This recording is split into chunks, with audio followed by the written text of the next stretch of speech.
Welcome sa Dries TV. Kung interesado ka sa ganitong news, huwag kalimutang isubscribe ang ating YouTube channel. Maraming salamat! Welcome back again sa ating YouTube channel mga kakimpaw, and sa update natin ito ang pag-uusapan natin ay tungkol sa mga importanteng kaganapan kina Kim and syempre kay Paolo Avellino.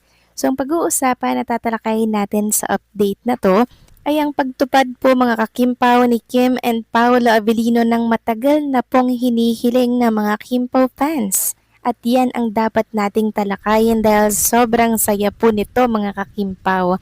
Kaya sana po itapusin ninyo ang video hanggang sa dulo. Pero bago po ang lahat, maraming salamat po sa inyong patuloy na pag-support at pagsubaybay sa mga daily update natin. Kaya naman bilang pasasalamat, narito po ang isang napili kong komento patungkol ito sa naging previous update. Mula ito kay Latin Home Hunter, sabi niya, Misters, good AMs ang banda kaya sa Tagaytayan kasi pagdating ng anak na galing Japan, try namin mag-copy dyan, Misters. Thanks sa ayuda and congratulations, Kim Pao, sa new business nila na Copy A. Dito lang kami palagi na nakasuporta. God bless you both always and take care. Maraming salamat din po sa inyong patuloy na pagsuporta at pagkokomento, Latin Home Hunter. So hindi pa natin alam ang exact location ng Cafe A na yan or Cafe Avellino na yan mga kakimpaw. Pero marahil dyan lang yan sa Tagaytay, pwede rin po sa Silang Cavite, di ba? Kasi yan talaga yung parang magandang magtayo po ng cafe. Malamig po kasi ang klima sa Tagaytay. 'Di ba? Diyan din sa Silang, mga kakimpaw. Andiyan po talaga yung mga anihan ng mga kapeng barako, 'di ba? Kaya hindi malabong diyan lang 'yan mga kakimpaw at hindi po lalayo na si Paolo Avellino dahil ang rest house din ni Chinita Princess ay nasa Tagaytay. O 'di ba? Ang dami po nilang business. Tunay na business-minded nga si Kim and Paolo Avellino. So kung bagay hinahanda na po nila ang kanilang mga sarili sa oras nga naman na mag-quit sila sa showbiz industry. Marami po nilang resources, 'di ba? Marami po nilang investment. Hindi sila mawawala ng income kahit na sila ay tumigil sa pag-aartista, mga kakimpaw. Yun talaga yung goal.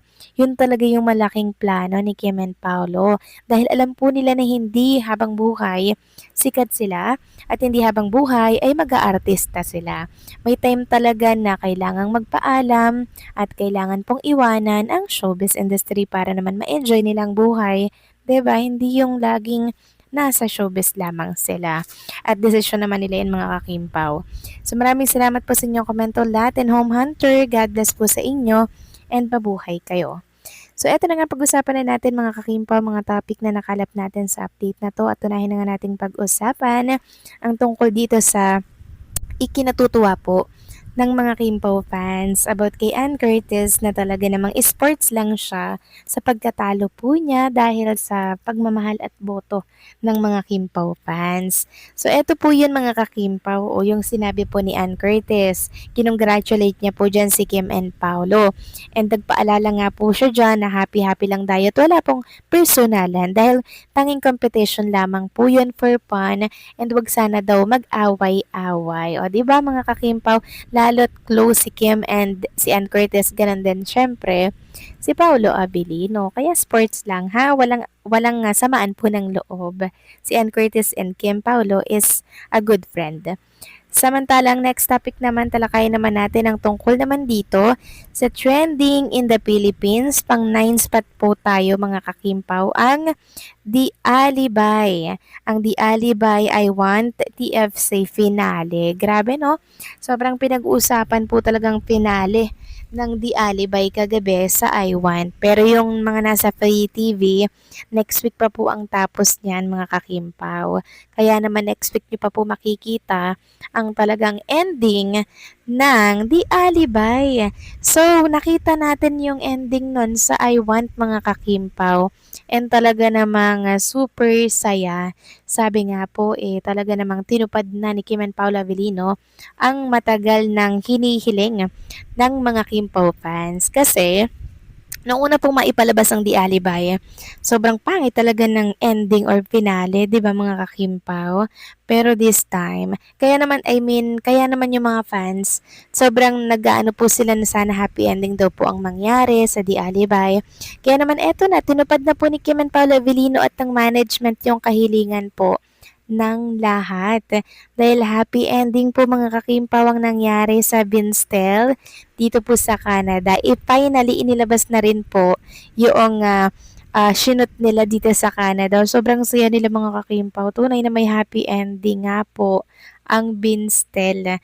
Grabe, nakakatuwa and sana wag na wag niyo pong palalagpasin yung mga eksena na yan sa pinali po sa Free TV. Kayo na lamang po ang bahala na makakita niyan mga kakimpaw. Basta masaya po ang finale ng The Alibay.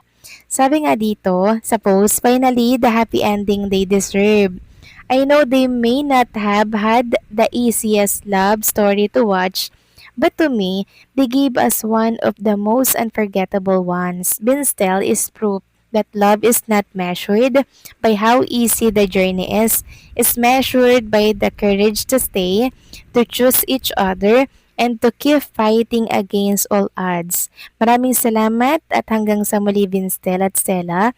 Your story will forever stay in our hearts. Wow, mga kakimpaw, nakakatuwa lang.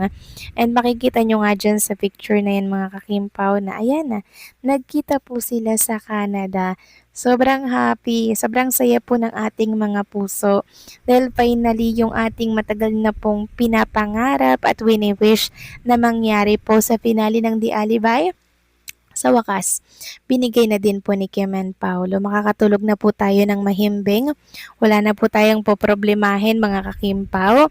Lalo na gabi-gabi, di ba? Dahil patapos na rin ang The Alibay, wala na rin pong mapupuyat na mga seniors. Wala na silang aabangang The Alibay. Pero at least, tatatak at iiwan naman po sa ating puso't isipan yung napakagandang finale dito po sa The Alibay. Grabe, sobrang saya talaga ng puso ko mga kakimpaw. Wala pong pagsidla ng aking kasiyahan nang makita ko yung finale nila. Sobrang natuwa ako kasi sa dami po ng pinagdaanan nila mga kakimpaw, sa kwento po ng love story nila at the end, eto't may maganda naman po palang nakalaan sa kanila. Ito ay isang patunay lamang mga kakimpaw at isang halimbawa na hindi tayo dapat mawala ng pag-asa. Diba? Dahil habang buhay, meron pong pag-asa at meron din pong magandang mangyayari. Kung bagay reason lamang yung mga pinagdaanan natin para po tayo maging mas matatag pa sa hamon ng ating buhay. Kaya maraming salamat Kim and Paolo dahil dininig ninyo ang aming mga request at panawagan. Tinupad ninyo ito at ngayon makakatulog na kami ng mahimbing araw-araw. So kayo ba mga kakimpaw, napanood nyo na po ba yung pinale ng The Alibay sa I Want? Please comment down below.